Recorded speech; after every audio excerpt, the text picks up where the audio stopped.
जी बिस्मिल्लाहिर्रहमानिर्रहीम। इय्याका नअबुदु व इय्याका नस्तईन। आज जनाब 15 तारीख है, दूसरा महीना 2025। तो इमरान खान ने जनाब तीसरा ख़त भी हमारे जो आर्मी चीफ साहब हैं, जो सिपा सलार हैं फ़ौज के, उसको खुला ख़त भेज दिया है। खुला ख़त भेज दिया है। ठीक है, मैंने ये बात दोबारा इसलिए दोहराई है ताकि देखने वाले दोस्तों को इस चीज़ का पता होना चाहिए भी इमरान खान ने जो ख़त तीसरा भी ख़त भेजा है अभी, तो ये भी आर्मी चीफ़ के नाम उसने भेजा और खुला ख़त भेजा। खुले ख़त का मतलब है पब्लिक, ताकि लोगों को भी पता चले भी इमरान खान आर्मी चीफ़ को, जो हमारे सिपा सलार है फ़ौज के, उसको ख़त भेजा है। और उस ख़त के अंदर इमरान खान ने क्या कहा है? इमरान खान ने कहा भी मैं पाकिस्तान के लिए और इस मुल्क के लिए ये मैं आपको समझा रहा हूँ भी आप लोग जो कर रहे हैं वो मुल्क के लिए ठीक नहीं, लिहाजा मुल्क को सियासी इस्तेहकाम आने दें और मुल्क को आगे बढ़ने दें आप लोग।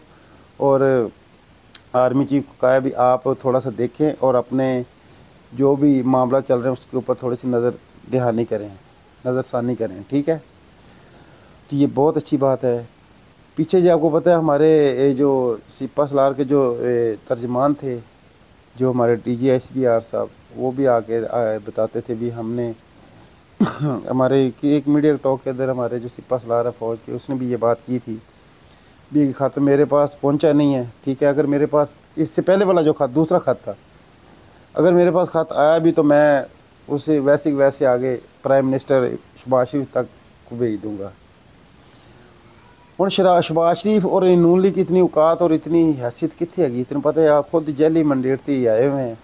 ठीक है, और उसने कहा हम भी उस ख़त को जनाब नहीं खोलेंगे और इस ख़त को नहीं हम भी छेड़ेंगे।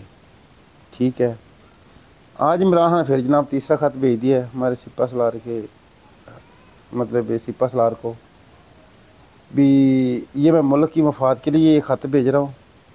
और ये मैं आपको बात कर रहा हूँ भी आप जो भी आपने पॉलिसियाँ जो भी चलाई हुई हैं मुल्क के अंदर, उससे आप थोड़ी सी नज़रसानी करें और मुल्क के अंदर सियासी इस्तेहकाम आने दें। देखें शेर अफजल, ये तो बात होगी ना हमारे सिपा सलार की और इमरान खान की ख़त की। अब बाहर की इस्टेब्लिशमेंट, जो बाहर के लोग हैं, अमेरिका से बहुत ज़्यादा आपको पता दबाव आ रहा है और ये हमारी इस्टेब्लिशमेंट से हमें थोड़ा सा नज़र महसूस भी हो रहा है, भी नज़र आ रहा है भी दबाव तो है बाहर का। और आप ये बात याद रखें भी कभी भी हमारे जो इस टाइम मौजूदा निज़ाम है, वो आपको पता है बाहर के लोगों का वो प्रेशर ये बर्दाश्त नहीं कर सकेंगे। और ऊपर से ये भी हमने ये ख़बर बड़ी सोशल मीडिया के ऊपर इस टाइम वायरल हुई हुई है भी जो हमारे जो भी ओहदेदार हैं, ब्रेवोकेट है या जो भी हमारे जो फ़ौजी जो भी हमारे भाई हैं, जिन जिन की जायदादें बाहर हैं, तो वो कह रहे हैं भी उस उनके ऊपर पाबंदियाँ लगने जा रही है। इनके जो भी बाहर के असासे हैं उसके ऊपर जनाब वो असासे एक तरह से गबत करने की तैयारियां हो रही हैं। तो ये बड़े अफसोस वाली गल है कि यार देखें अवाम के इस टाइम मुल्क का अवाम का बड़ा बुरा हाल है, अवाम बड़ी परेशान है।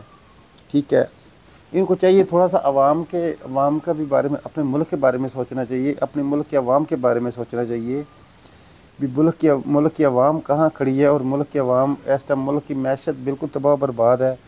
मुल्क के अंदर बेरोज़गारी अरूज पर है, महंगाई अरूज पर है और ऊपर से बिल और ये किराए। आपको पता है, आप ये बात करते होंगे भी यार मैं हर वीडियो के अंदर ये बात करता हूँ, शुक्र अल्हम्दुलिल्लाह रब्बिल आलमीन, अल्लाह का ये वादा है, रिज़्क़ इज़्ज़त ज़िल्लत मौत ये मेरे रब दे हाथ से, और हम तो अल्लाह की ज़ात करने हैं। लेकिन अल्लाह पाक ने ये भी फरमाया भी जो आपके साथ जो हक और सच हो वो भी उसकी भी बात आप करें। देखिए तंगी इस टाइम कारोबार नहीं है, क्लाइंट नहीं है, कस्टमर नहीं है, मार्केट बिल्कुल सुनसान बैठ पई ने मार्केटा। क्या की वजह यही है। अभी एक इंटरनेशनल एक रिपोर्ट आई हुई है जनाब, जिसके ऊपर 2023 से ज़्यादा 2024 से ज़्यादा करप्शन की गई है। अब मुझे बताएं, जिस मुल्क के अंदर ओहदे के ऊपर लोग बैठ के, सियासी लोग बैठ के, या कोई ओहदेदार है जो हमारे को दारों की जगह कोई सरबराह है नहीं, कोई भी नहीं, अगर वो ये सारा कुछ कर रहे नहीं है, अगर ना के नीचे हो रहा है, अगर उनको नहीं इल्म तो ये क्यों हो रहा है? ये क्यों करप्शन क्यों ज़्यादा आई है, ये क्यों मामला ये सारे हुए हैं, इसको किसने रोकना है, ये हमारे जो हमारा लूट लूट के पैसा बाहर मुल्क जा रहा है ये किसने बचाना है, इसका तहफ़्फ़ुज़ किसने करना है। हमें ये नज़र आ रहा है कि सारे का सारा सिस्टम रल के जनाब ये सारा कुछ कर रहे हैं। मुल्क के अंदर जो भी लुट मार मचाई हुई है सारे रल मिल के कर रहे हैं। अवाम का और इस मुल्क का इनके साथ, इनको ना इन अवाम का कुछ ख्याल है ना इस मुल्क का कुछ ख्याल है। तो मुल्क की मैशत तो वैसे ही बैठ गई है, तबाह बर्बाद हो चुका है मुल्क। और जो बैठे हुए हैं जिनके पास ताकतें हैं, पावरें हैं और जिनके ओहदे मिले हुए हैं वो जनाब इंजॉय कर रहे हैं, उनके बच्चे इंजॉय कर रहे हैं, बाहर मुल्क का दुनिया घूम रहे हैं। अवाम परेशान है, टेंशन में हर टाइम। इधर तो 24 करोड़ 23-24 करोड़ अवाम को रोटी के लाले पड़े हुए हैं, ठीक है। और जो हमारे हुक्मरान हैं उनकी मौजें लगी हुई हैं। अब ये देखें ना, इमरान खान को ये नकलें उतारते थे, लो जी ये ड्राइवर बन के तो लोगों को वेलकम करता है और उनको आगे जनाब लेकर जाता है, ठीक है। तो आप खुद ही यहाँ से अंदाज़ा लगा लें भी ये शहबाज शरीफ, अब ये सारे करके ड्राइवरी कर रहे थे, ये बुर्दगान जो तुर्की के सदर है अब ये भी ड्राइवरिंग कर रहे हैं। अब इनकी वो कहीं भी बातें कहाँ गई। जब मोहम्मद बिन सलमान ने इमरान खान ड्राइविंग करके तो उसने सारा लेकर आया था, इज़्ज़त बनी थी, वो इमरान खान है। ये इमरान खान को पहुँच सकते हैं जितनी मर्जी ये कॉपियाँ कर ले, कॉपी होती है, ओरिजिनल होता है। तो कॉपी भी कदे कामयाब हुई, ये कॉपियाँ करते हैं, ठीक है। और शेर अफजल मरवत में इमरान खान ने कढ़ दिता, एक खंबे ने कढ़ दिता, ठीक है। खंबी है ने खंबे ने किया गया, दूजे बाकी और भी इमरान खान कढ़ता पे कढ़ेगा और उन्हें कढ़ना भी चाहिए। और दूसरा इमरान खान ने ईद के बाद इमरान खान ये बात कर रहा है, उसने इशारा कर दिया है भी आप इन माह रमज़ान दे विच आप लोग पूरियां तैयारियां करें और ईद की नमाज़ पढ़ के फिर आगे लॉन्ग मार्च एहतजाज ये सारा कुछ वेख लमी। ये कितना अब इमरान खान ज़बरदस्त तरीके से कॉल देने लगा है भी आप ईद रोज़े रख के नाल आप सारी तैयारी करें, ठीक है। और आगे देखें ईद के बाद इन लोगों को चलना बड़ा मुश्किल हो जाएगा, ये मेरी बात याद रखें।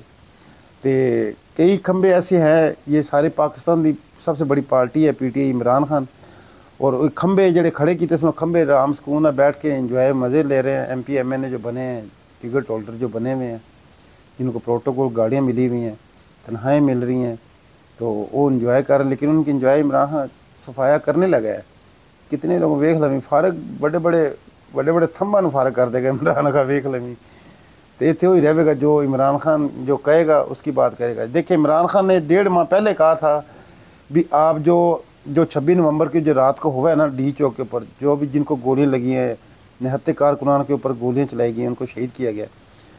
अपनी पार्टी को उसने कहा था भी वो सारे के सारे आप सारे वो प्रूफ इकट्ठे करें और वो सारी एक रिपोर्ट बनाएं। लेकिन 1.5 माह बाद आज 3 माह हो गए हैं, उसके कोई उसकी जो बाहर वाली क़यादत है उसकी बात पे अमल नहीं कर रही। तो अब इमरान खान सख्ती से कहा है अब ये करेंगे, वो सारी रिपोर्टें वगैरह इकट्ठी करेंगे, जो लोग लापता हैं, जो लोग नहीं अभी तक घरों को लौटे और वो यही जानना चाहते हैं वो उनका पता तो चले, वो जेलों में हैं या इस दुनिया से चले गए हुए हैं, सारी की सारी आप रिपोर्ट ला कर मुझे दें।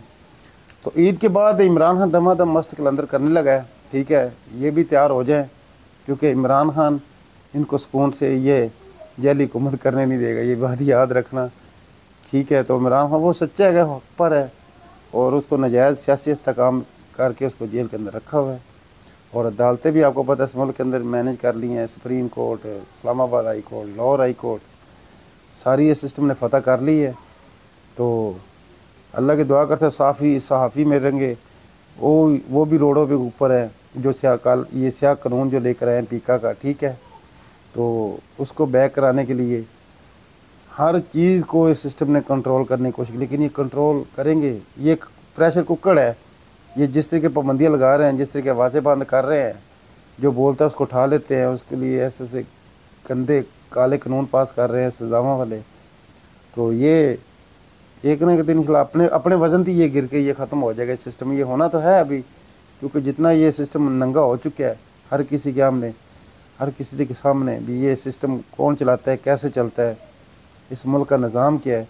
70 साल में जो हमें बताया जाता था वो तो सिर्फ एक झूठे दावे सन, असल में हकीकत कुछ और ही निकली। और खान जो जेल के अंदर बैठा है, कैदी नंबर 804, उसने सारे का सारा 70 साल का जो एक झूठ और फ्रेब और प्रोपोगंडा जो मुल्क के अंदर किया जाता था, जो हिस्ट्री बताई जाती थी, वो सारा झूठ निकली। असल में इस मुल्क के अंदर आपको पता है निज़ाम कोई और चलाता है और ज़मीन पे ऊपर कुछ और होता है और किताबों के अंदर आपको पता है कुछ और लिखा हुआ है।